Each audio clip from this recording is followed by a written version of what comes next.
नमस्ते, मेरा नाम दीक्षा ब्राह्मणु। अऊं गौरमेंट हाई स्कूल छतरैड़ी च पढ़नी आं। अऊं तुसें गी इक डोगरी कविता सनाना चाह्न्नी आं। मेरी कविता दा नाम ऐ मम्मी मेरी। एह् एक कविता श्री वेद मल्होत्रा जी होरें लिखी दी ऐ। मम्मी मेरी बड़ी प्यारी, मम्मी मेरी बड़ी प्यारी, सुद्धा लाड़ मिलांदी ऐ। मेरा बेटा अक्खी मिक्की मेरा मान बधांदी ऐ।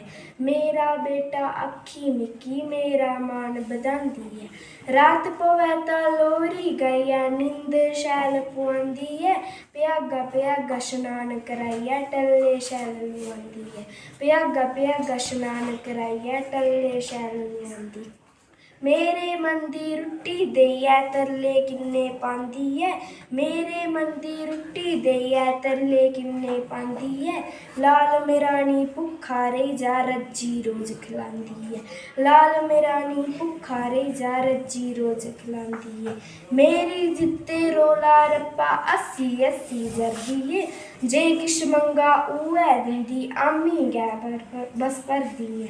जे किश मंगा उ'ऐ दिंदी आमीं गै बस भरदी ऐ। कन्नै करियै स्कूल छुड़ियै घर बी बक्ख पढ़ांदी ऐ।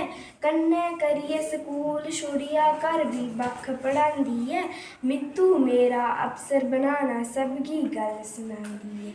मां दा रूप में ऐसा दिक्खी हर पल बाग सराहे न। परमेसर दी कृपा होइयै मां बनियै ओह् आई न। जय डुग्गर जय डोगरी।